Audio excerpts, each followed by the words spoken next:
Well, I think we're ready to greet an amazing being, an amazing soul named David Solomon.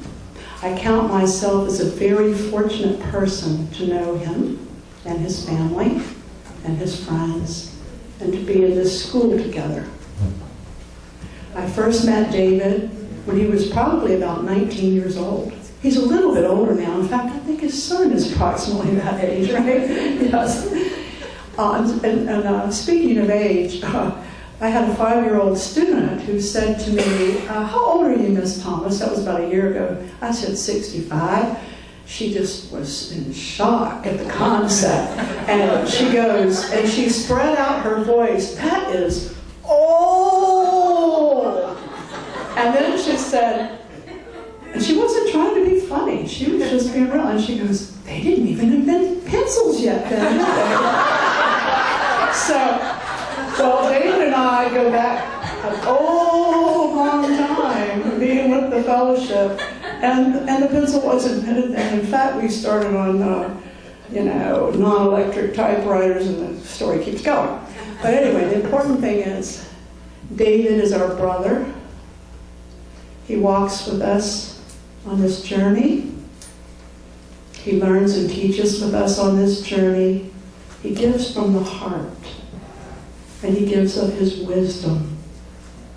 And he's here to share with us today from the very depths of his soul. And I honor you. We honor you. We are so happy you're in our midst.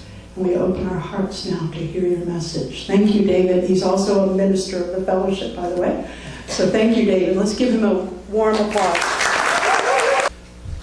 Before I start, I just wanted to say how wonderful it is to be back home. Having been in Washington for 17 years, it never felt like home. Anytime I've come back here, this is home. At Hearthfire Lodge, that was home. The first day I stepped on the property, it felt like home. I felt like I finally found my spiritual family. And even though I don't know some of you, you've just come into that spiritual family. And I think we kind of travel together as groups, and we really do know one another. Those who have died and come back to life, report the other side is like home. Well, we haven't gone there yet. You're like home until we all go there. So the other thing is that I love each one of you very, very much. I love you all very much. And I just want to let you know that, how much I care. So with that, I'll start this morning's talk. I'm a little bit like a horse with blinders with my current brain condition. So I've got to focus. So I actually had the whole thing typed out this morning. So I'll do my best to make it a talk and not a read. But it's something I've spent quite a long time doing. It's quite a story. Today's talk is called A Mission from God. It's part of one of the chapters of a work I call the Dead Saints Chronicles, which I've been working on for 3 years. It's first in a series of sermons we hope to do over several months, gleaned from the book. The next 3 talks, I believe, are the next one is scheduled to be A Closer Walk with Jesus and Religion and the Afterlife, at least those 2. So we'll be adding to those some very interesting topic matters, what the afterlife says about all religions, Christianity, and their point of view of things. So it doesn't negate what the Bible says. The Bible has everything in it we will ever need. The Dead Saints Chronicles becomes more like the Talmud that explains and expands some of the concepts in the Bible, makes them a little more clear. The Chronicles are a radical attempt to give a new identity to tens of thousands of afterlife stories. Those who, like Moses, experienced face-to-face a burning bush, a great light they call God or the Son of God. Whereas the saints described by the Apostle Paul in Ephesians 2,000 years ago were living saints. Our modern saints have died, returned to life with holy wisdom in conversations. They have become what I've termed the dead saints of the modern age. A description of a new pedigree, describing those who have had a near-death experience and come back transformed by it. But the book and this work is not only about the hidden details of the afterlife. It describes my struggle with my brain cancer, to integrate 30 years of close, personal student-teacher relationships, and to answer some of religion and life's big questions. Today's big question we're trying to navigate is, what is our mission from God? What do the dead saints say about our mission from God? How do we know we're on the right path? Is it the preferred path? Is there a preferred path? How much does fate play in our choices? How much does free will play in our choices? How important is free will? How do we align with God's free will? Those are all big questions. So what I'd like to do this morning is introduce a bit of my life's strange events. Notice how the trail of God nods, I call Chris Van Cleve's line, God nods and breadcrumbs, that usually in hindsight are signposts showing how our mission from God is revealed.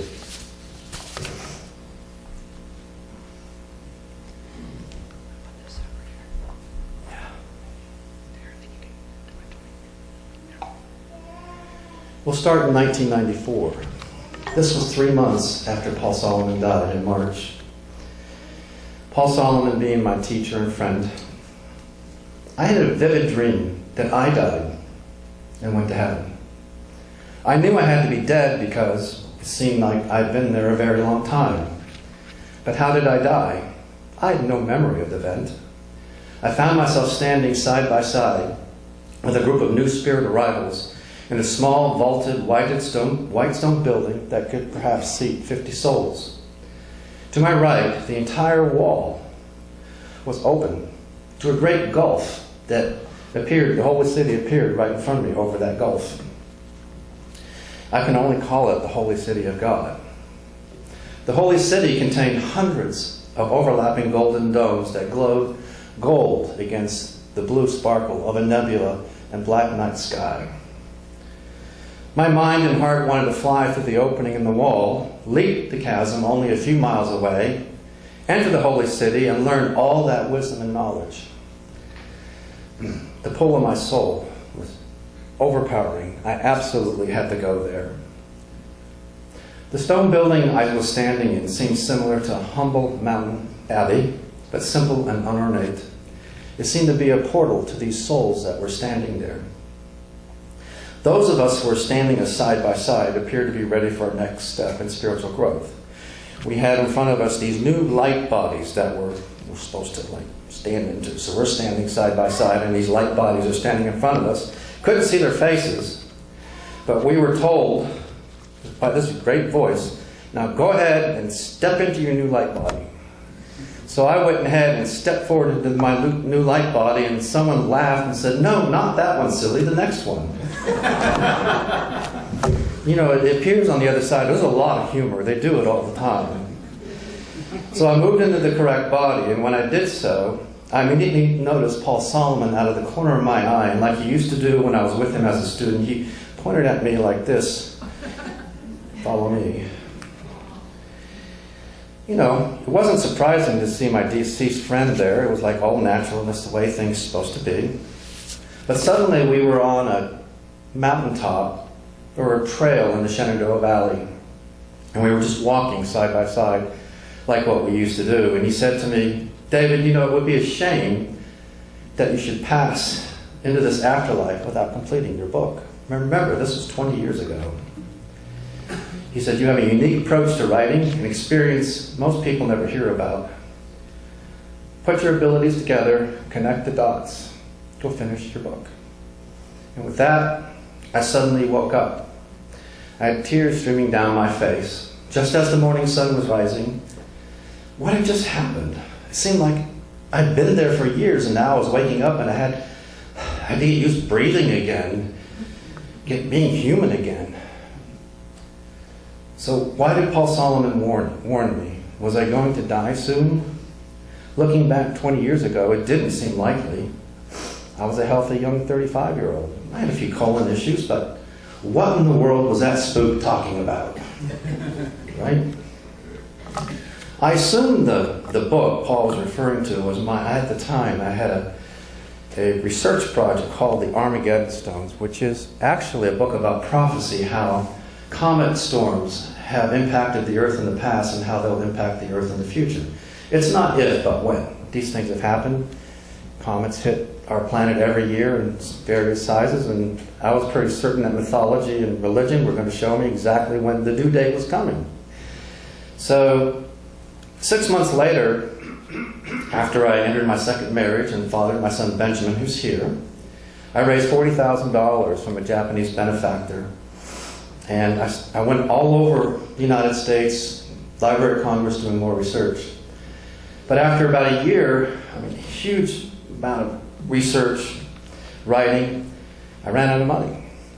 I had to go get a real job. So I put the work aside. That's what happens, you went fishing. So while I can use the excuse that my business ideas whisked my family away from Virginia Beach to Utah and eventually to Washington State, really the truth of the matter is I was running away from being held accountable for taking any responsibility for Paul's work and fellowship.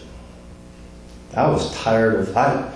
When you spend 13 years, 24/7, 365 with teachers, you've seen everything, heard everything, you've stuffed yourself so full, you don't want to hear anymore, and that's where I was. I had wanted that Saul to Paul, explosive God experience, and it hadn't happened. So, after Paul left, I had to do something else. So, I left Virginia Beach. We went out to the West Coast, get as far away from the fellowship as I could. Nothing wrong with the fellowship. It was me. I ended up starting a payment company out of my garage that eventually became a very, very successful multi-million-dollar company. Now, how does a former student of Guru do that? No, it's pure dumb luck. It's what happened. Lots of dumb luck that went beyond anything rational or logical. It just happened. But after 15 years, the business became my God, and I saw no way out. I was drinking too much. I was angry too much. It was all work and no play.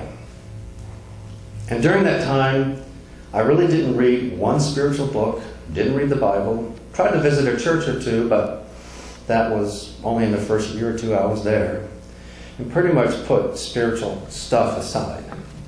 Not that you can't call building a company non-spiritual. Certainly, I learned a great deal from that experience. But because I chased the diamond, listen to this, because I chased the diamond instead of the brass, my children and my marriage suffered. Not only had I closed myself off from God, I closed myself off from my family. I was unhappy. I was depressed. I was physically sick. I wanted out of my marriage and the endless work. Money just didn't seem to mean anything anymore. Now, don't get me wrong, prosperity is great. I was a good and fair CEO. I helped many employees develop their careers, provided 100 jobs, of whom many still have today. I made a difference in their lives and their families. It's what happened to me that was the problem. Things came to a crux in early September 2008 when I had another vivid dream. As I said, my marriage was failing and I wanted out. I dreamed I was driving down a country road which ended in a T-crossing. At the end of the road was a gray, bearded, wise-looking guy who stood casually in front of his 10-speed. He used to get there. As I approached him, he spoke to me and he said, "Hey, David, you must make a decision. At the end of this road, you could turn left and drive home. You go there every day and you know the way. It's okay to make a left turn and go home that way. That would be acceptable. Or you could turn right, which is the road that leads into the mountains. It's dangerous. You will run into lions, tigers, and bears. It's unknown territory and kind of scary. But you will still get home. But you must make a decision." You notice he didn't tell me what to do. I woke up. The dream was absolutely clear. God would not tell me what to do. I had to make a decision, my free will decision. 2 weeks later, I separated from my wife, Anna, and I moved out of the house. I made a decision. Now, how many of us have come to a point in life where we refuse to make a decision? It happened to Paul Solomon, actually, in 1984, when he died on the operation table. And when he was in that afterlife state, and the council was asking him, what do you want to do? Stay here or go back? He said, I can't make that big of a decision. They said, we'll put you on hold. It's up to us to make a decision. God's not going to tell us what to do. So when Paul came back after 84, and that's another story we won't get into today, he was not the same person anymore. He didn't have the same passion because he had not made a decision. Okay. Now, when I left Anna, I still had a company to deal with. A year later, in 2009, another payment company made an offer to buy us, and by February 2010, the deal was done. Now I could start a new life and maybe start something spiritual again. Can you imagine the relief? I didn't know what God's plan was, but I wouldn't be running a company. What do you think happened? This is the surprising one. God was thinking, maybe I should give David a beautiful signpost, a nudge, to help him move in a pathway that fits him better. So just 50 days before I sold the company, I met my current wife, Delynn, playing Texas Hold'em poker at the local casino. Isn't that where we all meet our future wives? But I'll say this, we all try to be spiritual in our lives, and we try to identify what is spiritual. Meditation, loving, all those things are all spiritual. But one of the things I found out, for instance, I'm a bit of a hermit. I don't meet a lot of people. I don't have a lot of male friends, and a lot of guys are just that way. But when we started playing poker together, I met 200 of the most coolest people I've ever known. And by the time I left there in 2013, I have, 100 friends that I would have never known. Beautiful, loving business people, doctors, friends that I would have never known because Delynn got me out of my shell. Poker's just an excuse. Making relationships and friends is what's important. Another breadcrumbs, God nods here.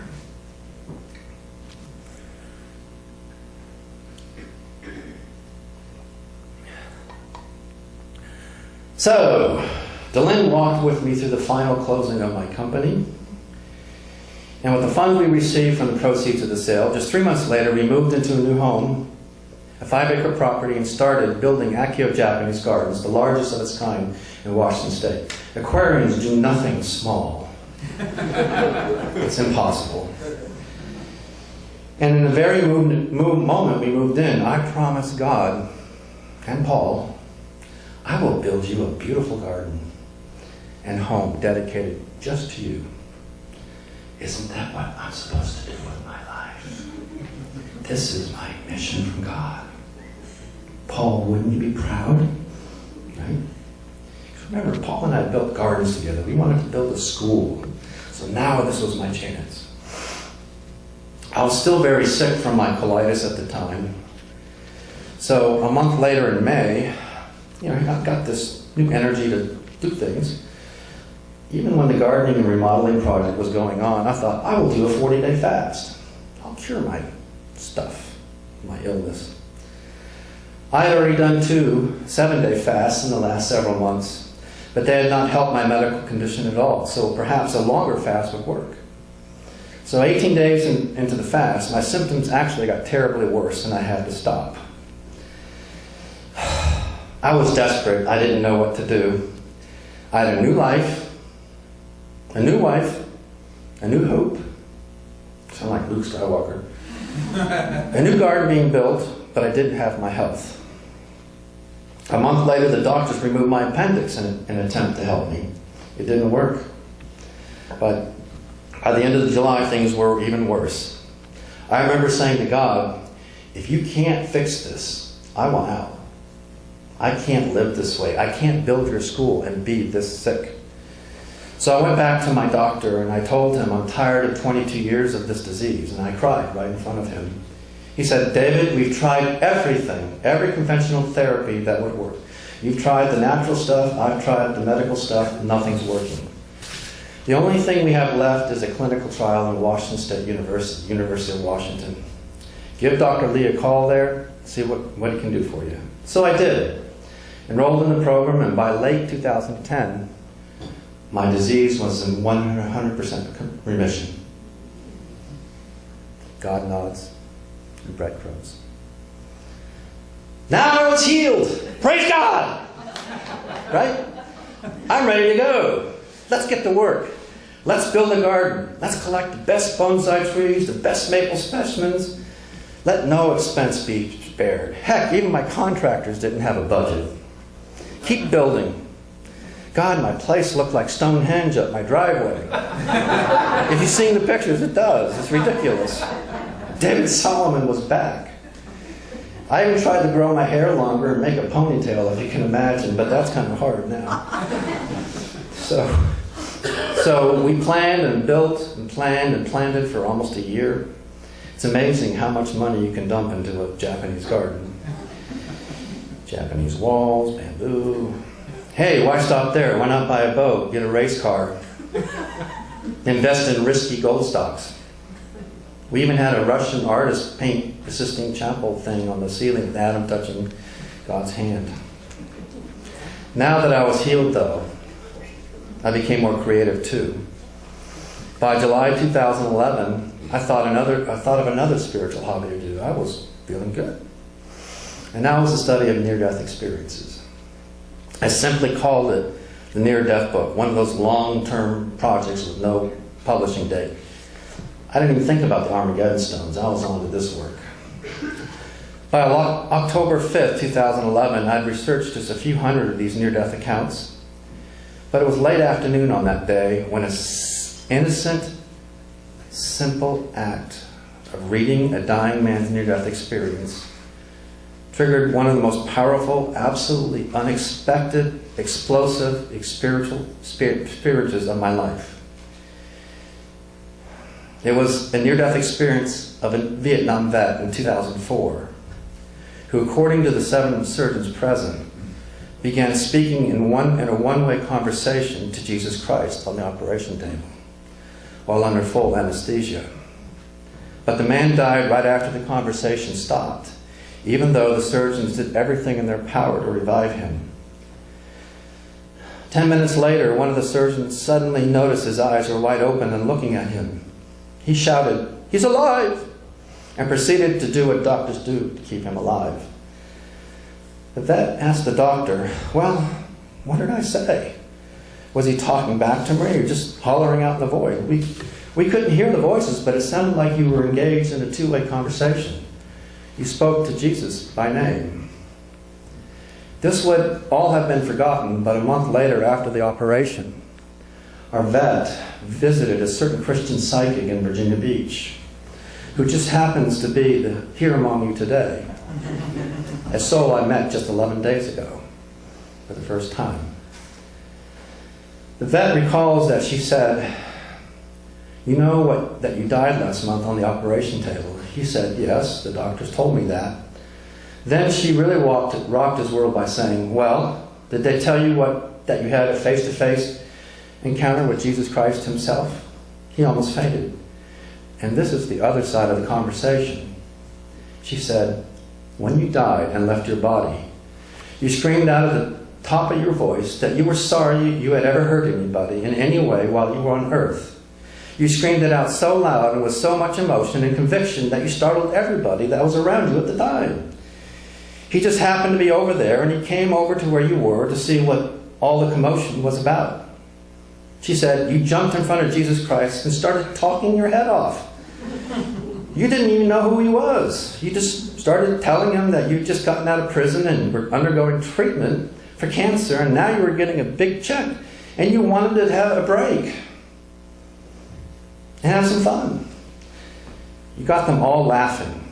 It was then that he reached over and touched you and instantaneously cured you of your cancer and sent you back to your body. You are now going to live for another 26 years. Now, there's a reason I bring this up as part of my story.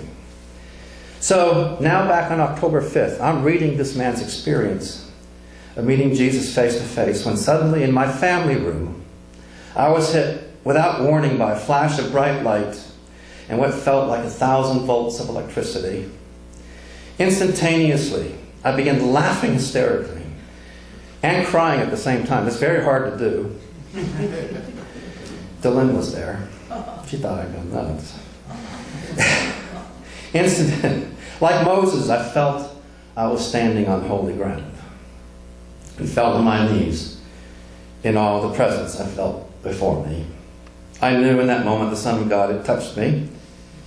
It had been 30 years since I've been touched by that presence, and I had almost forgotten what it felt like. For 3 days I was floating in this marshmallow softness, this holy softness. I wouldn't allow any cussing around me. No meanness, no anger. It's one of those have come back from the near-death experience and they're like this peace. I was just that way. If we could always be that way. But it's almost a non-functioning thing. If this happened to Obama, I don't know how he could do his work all the time. If he gets zapped by the presidents every 3 days, he wouldn't be able to do his work. But it was a major, major turning point in my life. God nods and breadcrumbs. So anyway, how did I name the near-death book? Well, in February 2013, I was actually driving down to get my cheap 20-ounce coffee from the local 76 station. And on the way there, the name Dead Saints Chronicles and the name St. Paul dropped into my head. And I started cracking up because for those of you who don't know, Paul Solomon always thought he was St. Paul,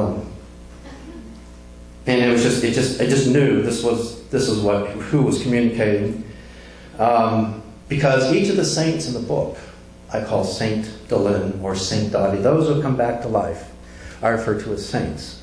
So instead of calling them near-death people, I want to change the term and the etymology for the entire new study of near-death study. So I call them dead saints, and that's how I refer to them in the book. Now I've got much more to tell about the movie of my life. Let's go back to our mission from God. I'm going to quote some of these near-death experiences before I finish in the next 5 or 10 minutes. Saint Victor describes his experience about his mission from God.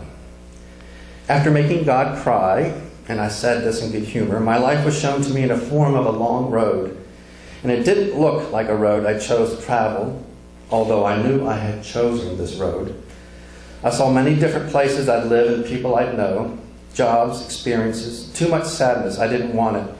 But God just kept gently showing me that I was going back, that I had to return to life. And my way down the road, late in my life, it seemed the trip would become more enjoyable. God told me to just stay true, follow the clues, and all would be well.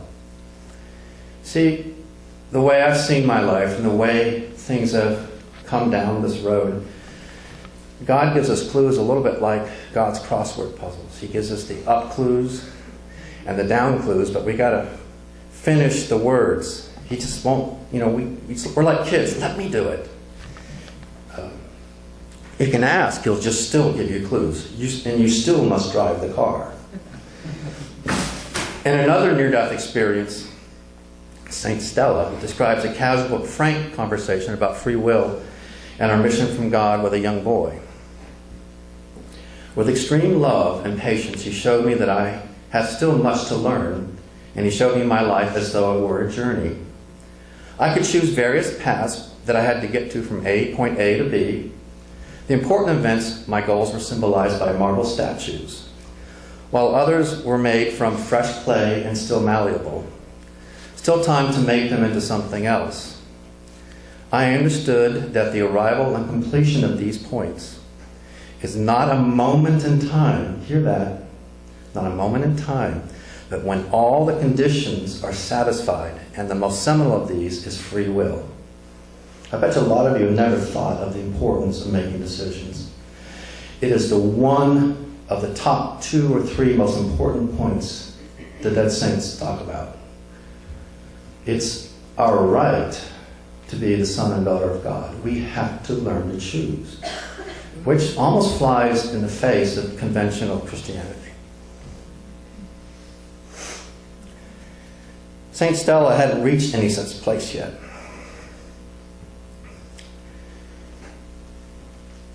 It is a series of free will choices and reactions to event that determines our conditions or is to find the destination or to miss it. Our free will is so free that we can always try and try again. It doesn't matter how long it takes to get there. We just have to meet the conditions to get to the proper destination. She said, everyone has choices. Everyone has free will. How this interacts in your life and death with others is all by choice. She was in a car accident. Or she was actually having a heart attack at the time. If the ambulance driver takes a different road to the scene, if someone decides to move her and doesn't know what they are doing and cause more damage, or if her internal organs are crushed by it was an accident, by speed and timing, she will stay here in the afterlife. You are laying in your son's bedroom. Your one neighbor, before she was born, was given the responsibility of checking on you. It is her choice, her free will. Will she find you? Will she decide to take a shower first and be too late? Each of us always hangs in the balance by decisions, not only by our own decisions, but by the free will and actions of others. And if you look at it from the other side, this is another talk, it's almost like quantum physics. It's that involved. Now, one other important point. Is it the right mission path or not? St. Dot's recollection of her mission was described to her by a higher power when she died. She said she was given 2 ways to fulfill a mission. In 1987, during the birth of my son, I suddenly went through a tunnel and stood before a higher power who was showing us 2 ways to do a mission. One is what he prefers us to do, and the other he isn't crazy about. I don't know which one I did. Hindsight, you can kind of figure it out, but going forward, it's unknown. But it seems the main answer this higher power was looking to do was that he wants us to do the way he asks. He asks me yes or no, free choice. No one is looking at him, nor the other spirits near him. He says, will you do it the way I ask you to do it? Okay, I will do it as you wish. He then sends 2 others, the spirits on my right side ahead of me, and so many entities near me are telling me that I will meet you here on earth, and I will meet you there, and they will be my children in this life. And he shows us who we will be born to, inherited diseases, even the time of our death. I can't remember why or what I'm supposed to do, though, and isn't that the case? Think of it if you really knew when you were going to go. If you're going to have an accident at January 25th at the corner, you would avoid it, wouldn't you? I mean, it's just not something you're going to do. That's, I'm going to go hit that car head on. Yeah. It's a lot like that. But it goes down the gamut from even just meeting people or calling a friend. You never know how simple the mission is and how important the mission is. And how important it is that we never give up. That we never stop. Because you can have one little turn, one little event, one little call, one little meeting that saves a person's life. That's why it's important that we stay here. Because we have a mission here. Because we're still alive. Now, I've got to finish up because it's almost 5 after, so I'll close with this.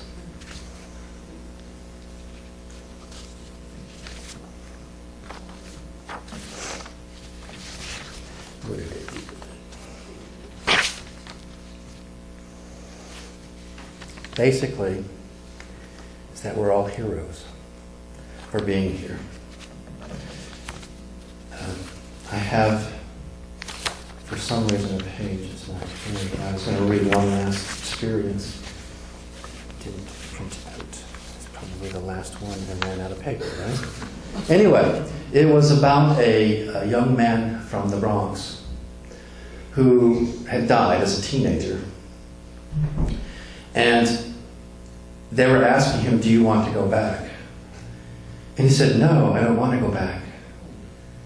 And they showed him his life. They gave him two choices. Well, if you do go back, this is what's going to happen. He took a sigh, and he said, okay, I'll go back. And suddenly all the angels and all the people there lifted him on their shoulders like he was the hero of all ages for choosing to go back. And he said, here I am, just a teenager from the Bronx, and they were lifting me up. So none of you think that you're ever too little or too non-important. You have a great mission to do, and we're all doing it together. Thank you very much.